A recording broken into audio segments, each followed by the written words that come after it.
Hello दोस्तों, नमस्कार, आदाब, सत श्री अकाल। आज पढ़ने पढ़ाने की मोहब्बत भरी बातों में आपका स्वागत है। और आज मैं आपको इतिहास का ऐसा अध्याय कराने जा रहा हूं जिसके पश्चात आपको धर्म को जानने की थोड़ी उत्सुकताएं उठने लगेगी। आपको धर्म के बारे में ज्ञात होने लगेगा कि भारत में कितने धर्म रहे और कौन सा धर्म अपने महत्व को लेकर ज़्यादा अच्छा रहेगा, कौन सा महान होगा गुरु और कौन महान होगा शिष्य। इन सभी का ज्ञान लेंगे हम। इस चैप्टर जो है आपके इतिहास का चैप्टर 4 है, जो बहुत ज़्यादा इम्पोर्टेंट है। इस चैप्टर से कम तो आपके अध्याय में से पेपर में जो आने के चांस हैं वो लगभग 8 क्वेश्चन आएंगे मात्र इस अध्याय से। इस चैप्टर 4 का नाम है विचारक, विश्वास एवं इमारतें। आपके चैप्टर का नाम है विचारक, विश्वास एवं इमारतें, लेकिन आपको इसके अंतर्गत मुख्यतः धर्मों को पढ़ना है। आपके जैसे रहे, पहला रहा जैसे बौद्ध धर्म, जैसे आपका फर्स्ट मैं बताता हूं, जैसे है बौद्ध धर्म। दूसरा महत्वपूर्ण रहेगा आपका जैन धर्म। आपका थर्ड महत्वपूर्ण रहेगा शैव धर्म।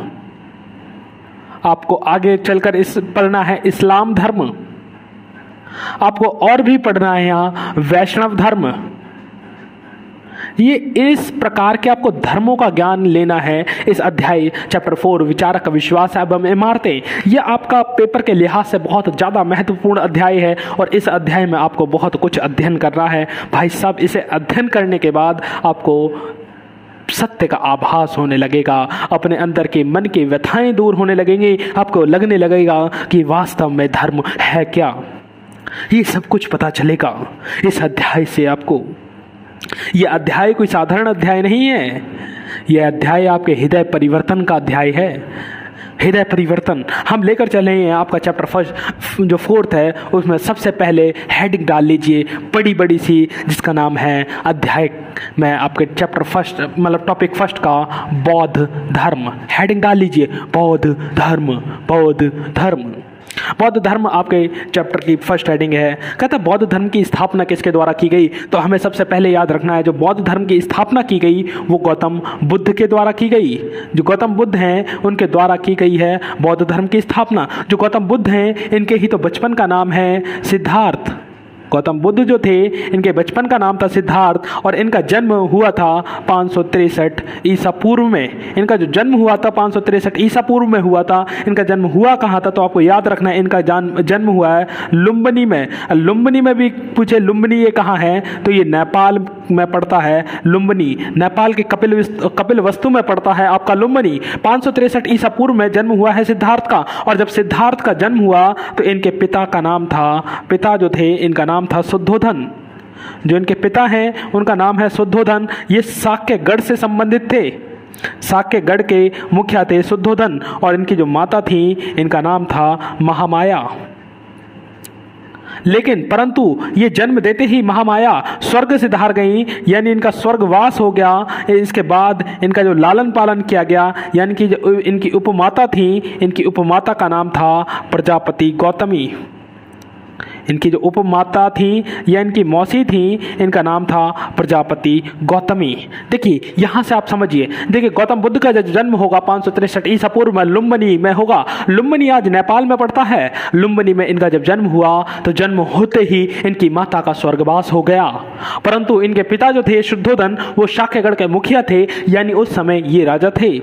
और जब ये राजा थे तो इन्होंने भाई धन पैसा अधिक था। धन पैसा अधिक होने के कारण इन्होंने आसपास के सभी लोगों को बुलाया और सभी एस्ट्रोलॉजर्स को बुलाया, सभी ज्योतिषों को बुलाया और कहा महाराज यानी ब्राह्मण मेरे पुत्र का हाथ देखिए और बताइए इनका भविष्य कैसा रहने वाला है। तो ब्राह्मण जो थे उन्होंने सिद्धार्थ का हाथ देखा और अचंभे में पड़ गए। उन्होंने कहा महाराज आपका पुत्र बड़ा होकर एक बहुत बड़ा शासक बनेगा। जब उसने कहा यानी ब्राह्मणों ने कहा कि महाराज आपका पुत्र बहुत बड़ा शासक बनेगा तो शुद्धोधन खुश हो गई। उन्होंने कहा वाह क्या बात है, मेरा पुत्र बड़ा होकर बहुत बड़ा शासक बनेगा। परंतु उन्होंने कहा ब्राह्मणों ने महाराज इसमें एक थोड़ा सा शंका भी है, आपका पुत्र बड़ा होकर एक बहुत बड़ा मोंक यानी भिक्षुक भी बन सकता है। उन्होंने क्यों? उन्होंने कहा इसलिए क्योंकि महाराज आपके पुत्र की हस्तरेखाएं ये कहती हैं कि इसे सामाजिक सुख सुविधाएं भोगने का मन होगा। जब ये बात उसने कही, उसने कहा, एस्ट्रोलॉजर्स के द्वारा कहा गया, ज्योतिष के द्वारा कहा गया कि महाराज आपका पुत्र बड़ा होकर भिक्षुक बन सकता है, सामाजिक वंचनाओं को छोड़ सकता है, मोह माया को छोड़ सकता है, धन संपत्ति सुख सब कुछ छोड़ सकता है। तो उनके पिता को बड़ा अफसोस हुआ, दुखी हो गए वो सुनकर ये। उन्होंने कहा कि मेरा इतना बड़ा साम्राज्य और मेरा पुत्र एक बहुत बड़ा भिक्षुक बन जाए तो इसका क्या होगा। इसलिए उन्होंने बचपन से ही उन्हें सारी सुख सुविधाएं देनी स्टार्ट कर दी। उनके लिए आलीशान महल बनवाया और उस आलीशान महल में सब कुछ सुख सुविधाएं रहने लग गई। और इस प्रकार गौतम बुद्ध जो है आगे बढ़ रहे थे। फिर 16 वर्ष की अवस्था में, 16 वर्ष जब आएगा तो 16 वर्ष बाद इनका विवाह कर दिया गया 16 वर्ष की अवस्था में। और 16 वर्ष की अवस्था में विवाह करने के पश्चात इनका एक पुत्र हुआ जिसका नाम था राहुल। इनका पुत्र जो था उसका नाम राहुल था। राहुल इनका पुत्र हुआ और आगे चलती रही कहानी। और 29 वर्ष के जब ये हो गए, 29 वर्ष के हो गए तो इनके मन में ये उत्कंठा उठी कि क्यों ना अपना साम्राज्य देखा जाए, अपना राज्य के दर्शन किए जाएं। तो इनका एक रथकार था, यानी इनका जो रथकार था वही इनका मित्र होता है। रथकार का मतलब होता है जो रथ को चलाता था। इनका जो रथकार था वही इनका मित्र था जिसका नाम था चन्ना। उसका नाम था चन्ना, यानी इनका जो चन्ना था ये इनका मित्र भी था। तो उन्होंने कहा मित्र चन्ना मुझे इस राज्य के दर्शन कराओ कि ये मेरा राज्य साम्राज्य कितना बड़ा है। तो इनका जो मित्र था चन्ना उसने कहा ठीक है महाराज, यानी राजकुमार, मैं आपको राज्य के दर्शन कराता हूं। और इनका एक घोड़ा था जिसका नाम था कंथक, यानी चन्ना का जो घोड़ा था उसका नाम था कंथक। ये लेकर उसे चल दिए। जब राज्य दर्शन पर जाएंगे तो इन्होंने सबसे पहले 4 दृश्यों को देखा। इन्होंने सबसे पहले 4 दृश्य देखे। आपसे पेपर में बहुत ज़्यादा पूछेगा कि महात्मा बुद्ध के द्वारा देखे गए 4 दृश्यों को बताइए। तो इनके द्वारा जो 4 दृश्य देखे गए उसमें सबसे पहला था एक बूढ़ा व्यक्ति। फिर इसके पश्चात देखा इन्होंने एक बीमार व्यक्ति। फिर तीसरे नंबर पे देखा इन्होंने एक शव का मतलब होता है एक लाश। फिर चौथे नंबर पे देखा इन्होंने एक भिक्षुक का मतलब होता है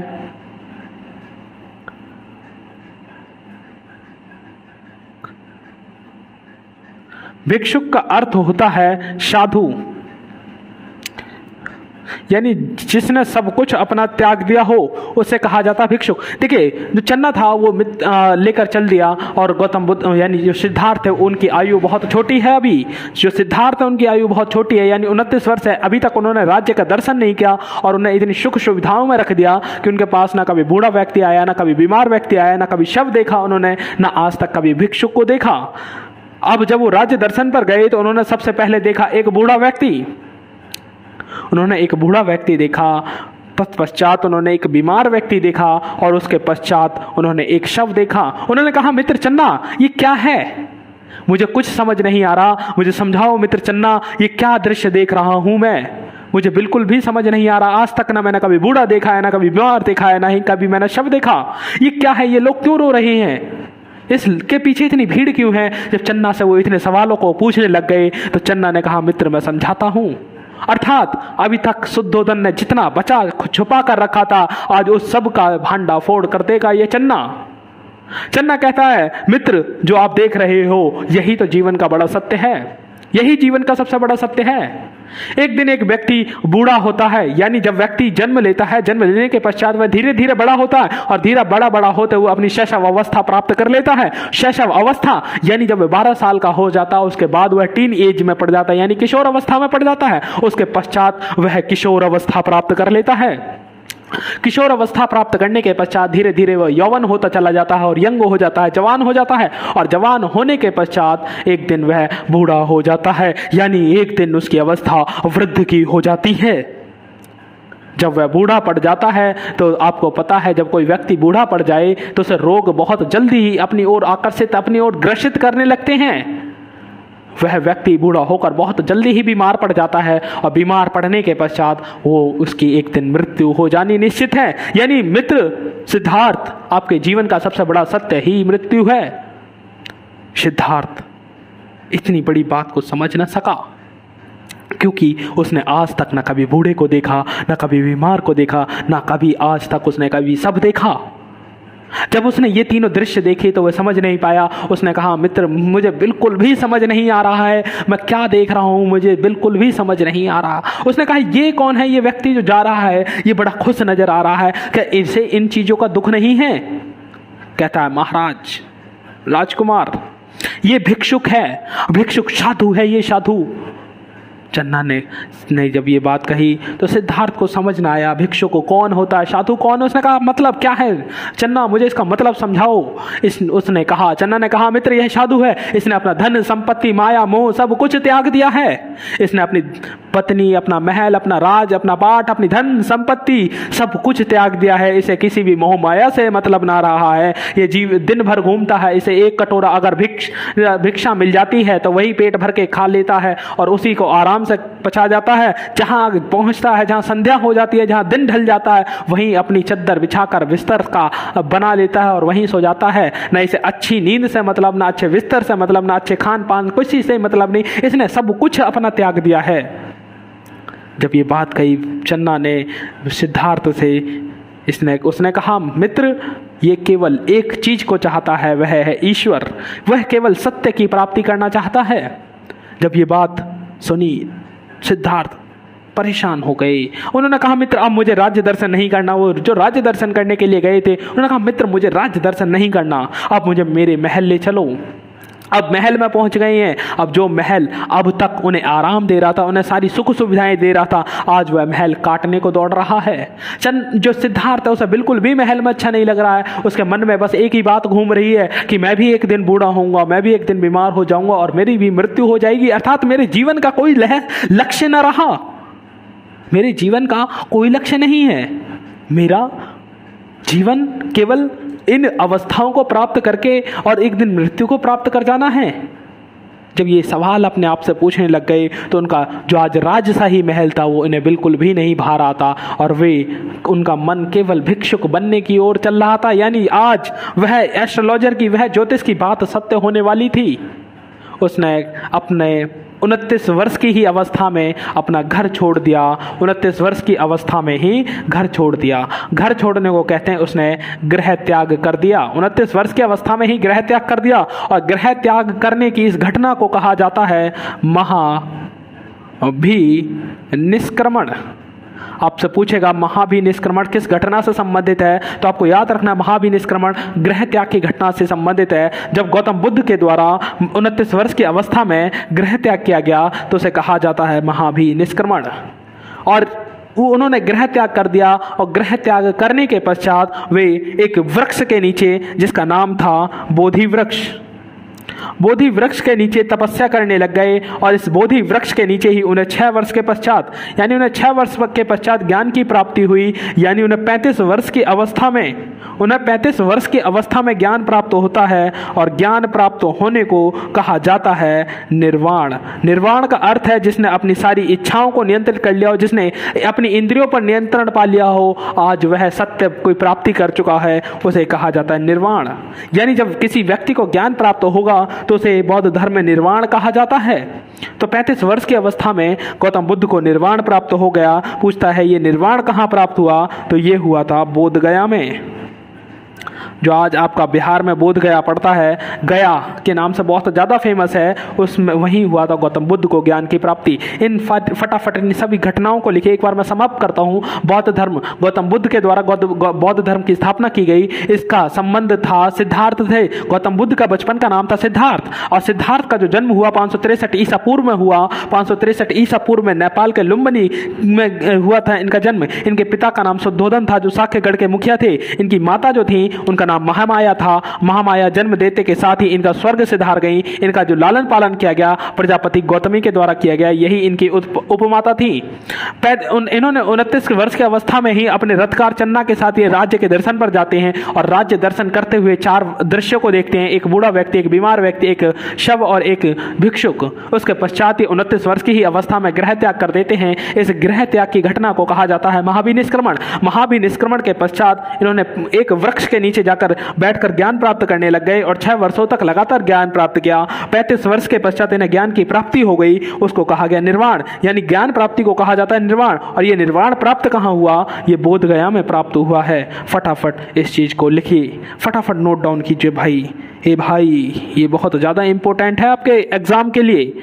कम से कम यहाँ से आपके पेपर में 2 से 3 क्वेश्चन बनेंगे। सिर्फ जितना बोर्ड पर लिखा है यहाँ से आपके 3 क्वेश्चन बनने हैं। फटाफट नोट डाउन कीजिए इसे। Let's fast. तो मैं इसे रफ कर देता हूँ।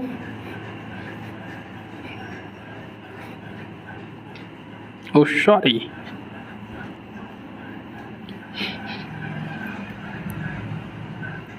देखिए हमने जाना कि गौतम बुद्ध के बौद्ध धर्म के बारे में थोड़ा सा हम जान चुके हैं कि उन्हें ज्ञान प्राप्त कैसे हुआ। तो उन्हें 35 वर्ष की अवस्था में ज्ञान प्राप्त हो गया। उस ज्ञान प्राप्त होने को निर्वाण कहा गया। और उन्हें ज्ञान प्राप्त कहाँ हुआ है? बोध गया में हुआ। जब उन्हें ज्ञान प्राप्त हो गया तो उपदेश देने के लिए चल दिए, उपदेश देने के लिए चल दिए। और जब उपदेश देने के लिए चल दिए तो सबसे पहले पूछता है कि सबसे पहले इन्होंने उपदेश कहाँ दिया? सबसे पहला उपदेश कहाँ दिया? तो आपको याद रखना है, सबसे पहला जो उपदेश दिया वो इन्होंने सारनाथ में दिया। एक जगह है जिसका नाम है सारनाथ। आपसे पूछेगा कि सबसे पहला उपदेश कहाँ दिया? वो सारनाथ में दिया है। और सारनाथ में दिया था। इसको एक घटना के नाम से जाना जाता है जिसे कहते हैं धर्म चक्र प्रवर्तन। धर्म चक्र प्रवर्तन के नाम से फेमस है ये घटना। आपसे पूछेगा धर्म चक्र प्रवर्तन क्या है? तो धर्म चक्र प्रवर्तन से अभिप्राय जब गौतम बुद्ध के द्वारा पहला धार्मिक उपदेश दिया गया और सारनाथ में, तो उसे कहा जाता है धर्म चक्र परिवर्तन। ठीक है, ये दूसरी घटना है। तीसरी घटना आपको क्या याद रखनी है? जब गौतम बुद्ध की मृत्यु होगी, जो गौतम बुद्ध जो थे उनकी जो मृत्यु हुई वो 483 ईसा पूर्व में हुई। 483 ईसा पूर्व में इनकी मृत्यु कहाँ हुई थी? आपको याद रखना, कुशीनगर में। कुशीनगर में इनकी मृत्यु हुई। और जो कुशीनगर में इनकी मृत्यु हुई तो इसे एक घटना का नाम दिया गया। इसे कहा गया निब्बान। इसे कहा गया निब्बान। तो निब्बान के नाम से भी फेमस है इनकी मृत्यु की घटना। ठीक है, तो ये चीज़ आपको याद रखनी है। इन्होंने पहला उपदेश कहाँ दिया? तो सबसे पहला इनका उपदेश था सारनाथ में और वो धर्म चक्र प्रवर्तन के नाम से कहलाया। और इनकी मृत्यु 483 ईसा पूर्व में कुशीनगर में हो गई। अब देखिए गौतम बुद्ध का एक शिष्य रहा। आपसे पूछा गौतम बुद्ध का बहुत प्रिय शिष्य कौन था? तो गौतम बुद्ध थे, इनका बहुत प्रिय शिष्य था जिसका नाम था आनंद। और आनंद ने कहा महाराज अगर आप अपने धर्म को और ज़्यादा विस्तारित करना चाहते हो तो महिलाओं को शामिल करना स्टार्ट कर दीजिए। गौतम बुद्ध ने कहा बेटा महिलाओं को शामिल करने से प्रॉब्लम आएगी। उन्होंने क्या? उन्होंने सुनिए, मेरा कथ्य सुनिए। उन्होंने कहा बेटा आपकी क्लास लग रही हो और क्लास में आपके सारे लड़के बैठे हो। कौन? लड़के, सारे लड़के बैठे हो। और ऐसी स्थिति में एक लड़की आ जाए, सुंदर कन्या आपकी क्लास में एंट्री मार जाए तो फिर क्या होगा सर जी? ये कि हाहाकार मच जाएगा। हाहाकार। सारे जो यूं फैल के बैठे थे वो भी तो अपने जुल्फें संभालने लग जाएंगे। उन्होंने कहा ऐसा ही होगा अगर हमने महिलाओं को शामिल करने स्टार्ट कर दिया, यानी this is the power of women. तो उन्होंने कहा महाराज देखिए संभाल लीजिए, कर लीजिए। तो उन्होंने ठीक है, उन्होंने आदेश दे दिया। यानी गौतम बुद्ध को सबसे पहले महिलाओं को गौतम बुद्ध धर्म में शामिल करने के लिए किसके द्वारा कहा गया? आनंद के द्वारा। और कहता गौतम बुद्ध के बौद्ध धर्म में शामिल होने वाली पहली महिला कौन सी थी? तो आपको याद रखना है प्रजापति गौतमी। यानी इनकी उपमाता ही जो थी वो गौतम बुद्ध के बौद्ध धर्म में सबसे पहले शामिल होंगी। इनकी माता प्रजापति गौतमी। जो प्रजापति गौतमी थी ये महिला। और महिला को जब ज्ञान की, देखो मैंने अभी बताया पुरुषों को जब ज्ञान की प्राप्ति हुई तो उसे निर्वाण कहा गया, लेकिन जब महिलाओं को ज्ञान की प्राप्ति होगी तो उन्हें थेर कहा जाता है। यानी थेर किसे कहा जाता है? थेर वे महिलाएं होती हैं जिन्हें ज्ञान की प्राप्ति हो जाती है। ज्ञान प्राप्त होने के पश्चात महिलाओं को थेर कहा जाता है। यानी ज्ञान प्राप्त जब महिलाओं को हो जाएगा तो उसे थेर का नाम दिया जाता है। तो ये चीजें आप समझ गए होंगे। इनको फटाफट तीनों पॉइंटों को नोट कीजिए फटाफट भाई फटाफट नोट करें।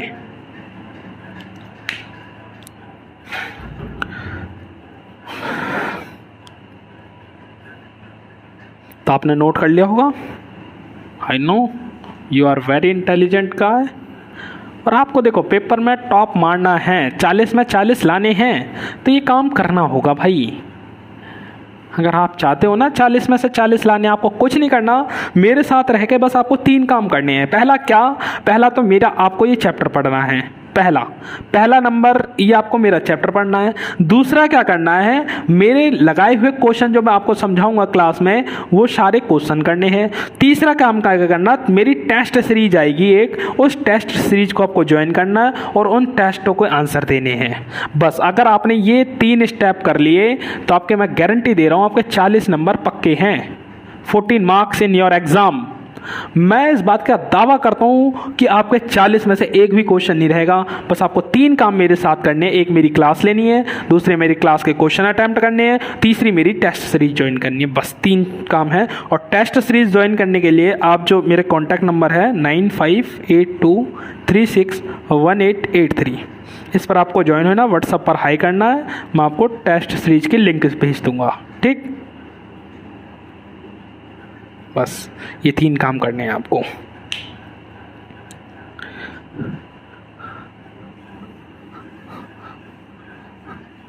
तो हम चल रहे थे बौद्ध धर्म। देखिए आगे चलकर बौद्ध धर्म जो था वो 2 भागों में बट गया। जो बौद्ध धर्म है वो 2 भागों में बट गया। एक को कहा जाता है हीनयान, और एक को कहा जाता है, हीनयान छोटा रह गया, एक को कहा जाता है हीनयान और एक को कहा जाता है महायान। ठीक है, जो हीनयान थे इनका कहना था जो गौतम बुद्ध हैं वो एक साधारण पुरुष हैं। गौतम बुद्ध जो हैं एक साधारण पुरुष हैं, और जबकि महायान वालों का कहना है गौतम बुद्ध जो थे वो भगवान का अवतार थे। यानी गौतम बुद्ध जो हैं वो भगवान का अवतार हैं। इसलिए ये गौतम बुद्ध को साधारण पुरुष मानते हैं, इसलिए इन्होंने इनकी मूर्ति पूजा को मना कर दिया। ये भगवान का अवतार मानते हैं, इसलिए ये मूर्ति पूजा को करते हैं। तीसरा पॉइंट आपको याद रखना है, ये एक पुरानी विचारधारा है। यानी कैसी विचारधारा है? ये पुरानी विचारधारा है, जबकि ये वाली जो विचारधारा है ये नवीन यानी नई विचारधारा है। फटाफट इसको नोट कीजिए, हीनयान और महायान में फर्क। भाई आपके पेपर में पूछेगा हीनयान बौद्ध कौन होते हैं, गौतम बुद्ध की किसके द्वारा मूर्ति की पूजा की जाती है। यानी गौतम बुद्ध जो है, बौद्ध धर्म जो है, इसमें मूर्ति पूजा कौन से बौद्ध करते हैं, तो आपको याद रखना है हीनयान। पूछेगा कौन से बौद्ध धर्म के अनुयायी गौतम बुद्ध को ईश्वर का अवतार मानते हैं, तो आपको याद रखना है जो आपके महायान बौद्ध हैं वो गौतम बुद्ध को ईश्वर का अवतार मानते हैं। तो ये सारी चीज़ें आपको याद रखनी है। फटाफट इसको नोट डाउन कीजिए। आगे मैं इसको रफ कर देता हूँ। अब हम बौद्ध धर्म से संबंधित अभी तक हमने पढ़ा विचारक और विश्वास। अब गौतम बुद्ध की हमें पढ़नी है इमारत। जो गौतम बौद्ध धर्म जो था, बौद्ध धर्म से पवित्र, बौद्ध धर्म जो है इसका पवित्र जो स्थल है, इससे संबंधित जो पवित्र स्थल है उसको कहा जाता है स्तूप। यानी बौद्ध धर्म का जो पवित्र स्थल है स्तूप है। स्तूप की संरचना क्या है, 1 मिनट ये देखिए स्तूप होते कैसे हैं। देखिए स्तूप को मैं जरा सा आपका फिगर ड्रॉ कर रहा हूँ, आप भी इस चीज़ को ड्रॉ कीजिए, आप भी फिगर बनाइए।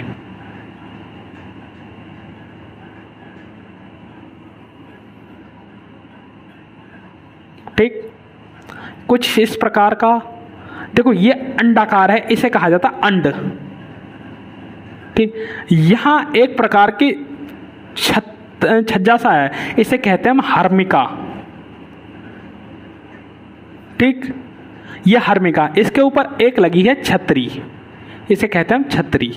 देखिए जो हर्मिका है यह सबसे पवित्र स्थल है। हर्मिका यानी स्तूप का आपसे पूछेगा स्तूप का सबसे पवित्र स्थल क्या होता है, तो स्तूप का सबसे पवित्र स्थल होता है हर्मिका। हम इसकी कर रहे हैं इस स्तूप की संरचना। फटाफट इस चीज को लिखिए।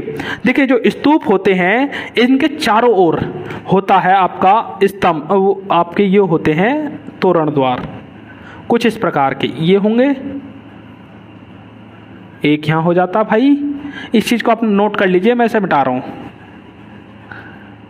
एक यहां होगा,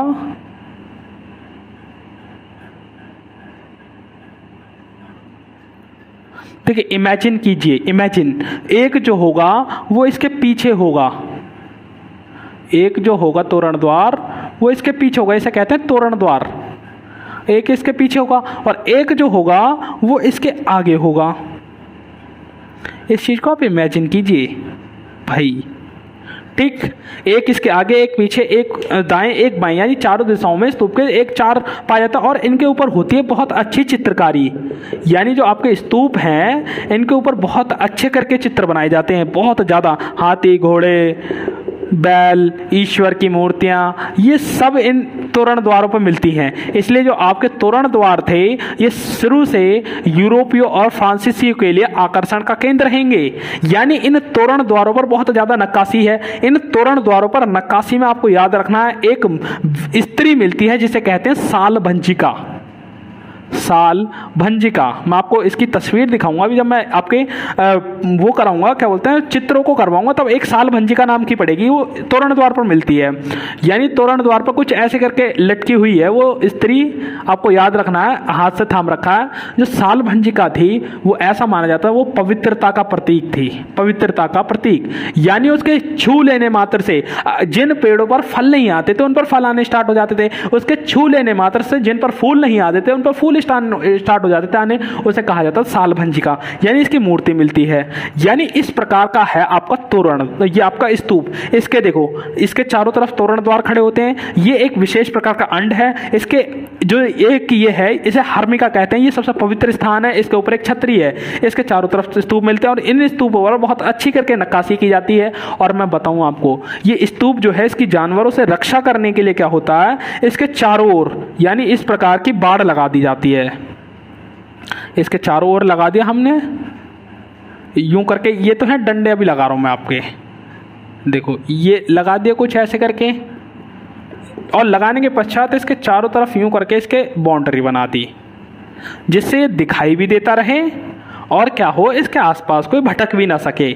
यानी इस प्रकार का होता है स्तूप। इसके चारों तरफ बाड़ लगा दी जाती है ताकि पशु पक्षी आकर कोई से नुकसान ना कर सके। ये है आपका एक स्तूप, ठीक है। ये चीज़ आप समझ गए होंगे। स्तूप की संरचना कैसी होती है, एक अंड प्रकार का होता है और इसके ऊपर हर्मिका होती है, यह सबसे पवित्र स्थान है। इसके ऊपर एक छतरी लगी होती है, इसके चारों तरफ तोरण द्वार होते हैं, ठीक है। इस चीज़ को आप समझ गए होंगे। इसको फटाफट स्तूप की संरचना बनाइए, ए भाई फटाफट फटाफट स्तूप की संरचना बनाइए, फटाफट स्तूप की संरचना बनाइए, फटाफट स्तूप की संरचना, ठीक है। आपने बना ली होगी। अब हम इसको भी रफ नहीं करते हैं, अब ये हमारे काम की चीज है। देखिए, इन्हीं स्तूपों में एक है आपका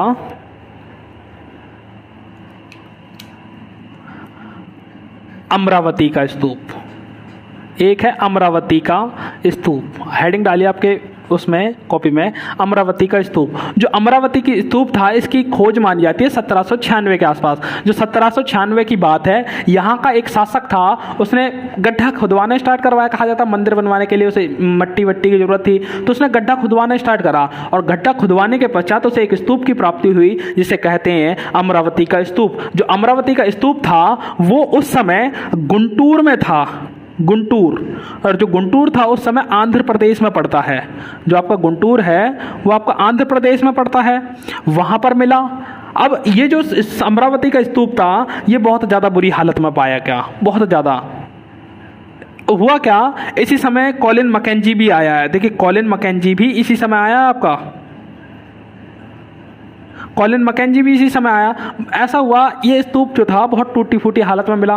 यानी शासक था, इसने सोचा भैया कुछ खजाना है इसके नीचे, और उसने लगातार खुदाई करवानी स्टार्ट करवा दी। और खुदाई करवाने के पश्चात ये स्तूप पूरा टूट गया और इसके अंदर का तो जो भी मिलता कोई ना कोई कुछ ले जाता। और अगर कोई पूछता, भैया ऐसा हुआ जैसे आप मान के चलिए किसी की ठेली के फल गिरे हुए हैं, फल, और उस फल वाले का पता नहीं है, तो ऐसा होगा दो आया कोई, दो उठा के चल दिया, ठीक, आया कोई दो उठा के चल दिया।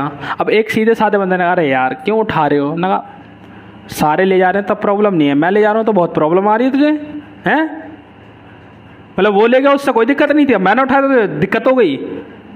यानी हर एक व्यक्ति का ये कहना था कि भैया जब पिछला कोई ले गया तो हमारे ले जाने में दिक्कत क्या है। यानी इसके अंदर का तो जो मूर्तियां मिलती हर कोई ले जाना स्टार्ट करता, और अगर कोई पूछता तो कहता भैया पहले वाला ले गया था इसलिए मैं भी ले जा रहा हूँ।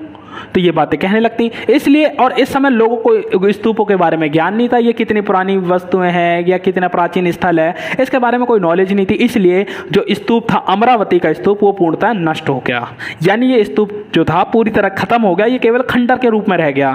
फिर बात आती है 1796 की।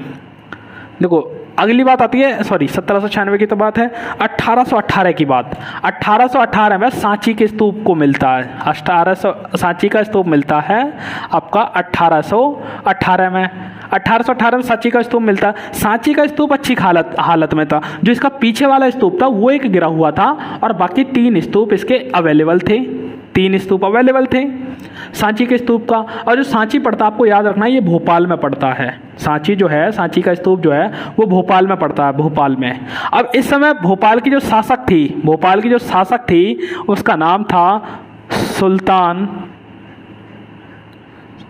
शाहजहां, ऐसे लिखे या तो शाहजहां बेगम थी इस समय शासक। और इसकी उत्तराधिकारी हुई, उसका नाम था सुल्तान जहां बेगम। देखिए जब स्तूप की खोज हुई है उस समय यहाँ की शासक थी शाहजहां बेगम इसकी बेगम थी। और इसने इसकी स्तूप की पता लगवाया, जब मिला तो इस समय शासक है। तो अंग्रेज और फ्रांसीसी, देखिए ब्रिटिश और फ्रांसीसी ने जब स्तूप के इन तोरण द्वारों की भव्यता को देखा, ये बहुत ज़्यादा सुंदर थे, तो उन्हें अपने अपने म्यूजियम में, संग्रहालयों में ले जाने का प्रयास किया। तो किसी तरीके से बच गया ये, इन्होंने बड़ा दान दिया, अनुदान दिया, अनुमति भी ले ली थी, लेकिन किसी प्रकार से ये तीनों तोरण द्वार बच गए और इनकी केवल प्लास्टिक प्रतिकृति यानी प्लास्टिक की मूर्ति बनाकर ले जा सके, प्लास्टिक की मूर्ति बनाकर ही ले जा सके। आपको याद रखना है, यानी केवल ये प्लास्टिक की मूर्ति बनाकर ले जा सके। अच्छा, अब आपको याद रखना सुल्तान जहां बेगम ने कैसे भी बचा लिया। अब इसकी उत्तराधिकारी हुई सुल्तान जहां बेगम। जब सुल्तान जहां बेगम इसकी उत्तराधिकारी थी, उसी समय भारत में आया जॉन मार्शल भारत में आया था। अब जब जॉन मार्शल आया तो इसने इस सांची के स्तूप के चारों तरफ घूमा और इसके महत्व को समझा। और महत्व को समझने के पश्चात इसके ऊपर एक पुस्तक लिखी और उस पुस्तक को सुल्तान जहां बेगम को दे दिया। यानी भैया इस सांची के स्तूप का बहुत बड़ा महत्व है। इस बात को जॉन मार्शल ने समझ के सुल्तान जहां बेगम को एक पुस्तक दे दी और इस पुस्तक का अनुवाद करवाने के लिए, विभिन्न भाषाओं में लिखवाने के लिए इसने बहुत सारे अनुदान दिए कि भैया बहुत सारी लैंग्वेज में छपवाओ और सब में बंटवाओ, ताकि स्तूप के महत्व के बारे में सब समझ सकें और ये आगे से बचा जा सके। और जॉन मार्शल के लिए इन्होंने बनवाई थी अतिथिशाला, यानी कोई अतिथि आए और वहां आकर रह सके। ठीक है, आपको याद रखना, इतनी बातें यहाँ से याद रखनी है सांची के स्तूप से, कि सांची का स्तूप जो 1818 में खोज हुई, इसके 3 जो थे तोरण द्वार वो सही थे और एक तोरण द्वार गिरा हुआ था। और इस समय भोपाल की जो शासक थी उनका नाम था शाहजहां बेगम, और इन्होंने किसी भी प्रकार ब्रिटिश और फ्रांसीसी से इन तोरण द्वारों को बचा लिया गया। इनकी उत्तराधिकारी हुई सुल्तान जहां बेगम। इन्हीं के टाइम पर जो एक व्यक्ति था जिसका नाम था जॉन मार्शल, वो आया और उसने एक पुस्तक लिखी और उस पुस्तक को दे दिया। और देने के पश्चात उसने इसके महत्व को बताया और सुल्तान जहां बेगम भी समझ गए और उन्होंने उनके लिए अतिथिशाला बनवाया। जो आपका पता है, आपको इतनी बातें याद रहनी चाहिए। ठीक है, तो आप इस चीज़ को फटाफट नोट कीजिए भाई। देखिए, इनको ना वीडियो को सुनिए, एक एक लाइन को, और एक एक वर्ड जो बोर्ड पर लिखा उसको एक एक लाइन में करके लिखिए। जब ही आपके 40 में से 40 आएंगे, आप सोचो जी लड्डू हैं 40, ऐसा नहीं है। अगर 40 लाने आपको थोड़ी सी मेहनत करनी होगी, यानी एक एक पॉइंट को आप लिखिए। ये मत सोचिए फोन में स्क्रीनशॉट ले लिया काम चल जाएगा, भैया स्क्रीनशॉट कभी नहीं पढ़ाई हो पाती। लिखो कॉपी में और लिखोगे वो सदैव याद रहेगा। ठीक है, देखो आपको एक बात और याद रखनी है इसमें छोटी सी, कि जब मैंने अभी आपको बताया सांची अमरावती का स्तूप था, तो उस समय कोई भी आ रहा और ले जा रहा था, तो सारे सब ऐसे ही कर रहे थे। लेकिन इस समय एक व्यक्ति आया एच कॉल नाम का एक व्यक्ति आया, वो इन सबकी सोच से अलग था। उसने कहा प्राचीन वस्तुएं हैं, जो पुरानी वस्तुएं हैं, वो अपने मूल स्थान पर रहनी चाहिए। मूल स्थान पर यानी जहां से वे प्राप्त हुई हैं, अगर वहां रहेंगी तब हमारा इतिहास ज्यादा सुरक्षित रहेगा। अगर वहां से हटा दी जाती हैं तब हमारा इतना इतिहास सुरक्षित नहीं रह पाता। यानी आप समझिए, जैसे गौतम बुद्ध से संबंधित कोई चीज मिली, अब गौतम बुद्ध को छोड़िए, मैं ये कहता हूँ चंद्रशेखर आजाद से संबंधित कोई चीज मिली, और उसको ले जाकर म्यूजियम में पहुंचा दें, तब इतना महत्व नहीं रहेगा, यानी म्यूजियम में तो देखेगा। लेकिन जहाँ पर मिली, जहाँ पर चंद्रशेखर आज़ाद की चीज़ थी, अगर वहाँ रहेगी तो वहाँ ज़्यादा फेमस रहेगी, वो उसका महत्व ज़्यादा, वहाँ ज़्यादा समझा जा सकता है। यानी मूल स्थान होता है जहाँ पर वो पैदा हुई है, वहाँ पर रहनी चाहिए। एच कॉल का कहना था कि जो भी हमारी प्राचीन वस्तुएं वो वहीं रहनी चाहिए, अगर दूसरी जगह ले जाया जाता है तो उनके इतिहास के साथ छेड़छाड़ होती है और उनका महत्व खोता रहता है। एच कॉल एक विशेष प्रकार का व्यक्ति है, ठीक है, आपको याद रखना। और याद रखना जो आपकी एक थी, अभी मैंने आपको बताया शाहजहां बेगम, इन्होंने एक पुस्तक लिखी थी, उस पुस्तक को बड़ी फेमस है, पेपर में पूछ सकता है, उसका नाम था ताजुल इकबाल तारीख।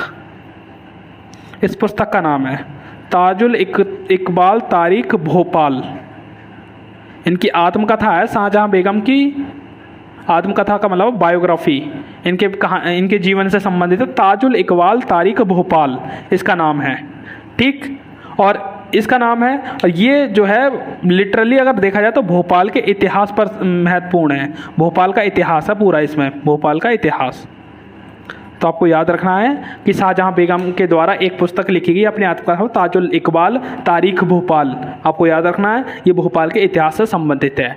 ये आपका इस तरह से पूरा बौद्ध धर्म समाप्त हो जाता है। बौद्ध धर्म में केवल आपको इतना पढ़ना है, और यहाँ से आपके केवल बौद्ध धर्म से ही आप मान के चलिए तो आपके पेपर में कम से कम तो पूछे जाएंगे 4 नंबर आपके पक्के हो जाएंगे, अगर आपने जितना मैंने पढ़ा है ये सारा क्लियर कर लिया जाए तो। बाकी कल मिलते हैं, धन्यवाद, सत श्री अकाल, आदाब, good night, bye bye, Tata.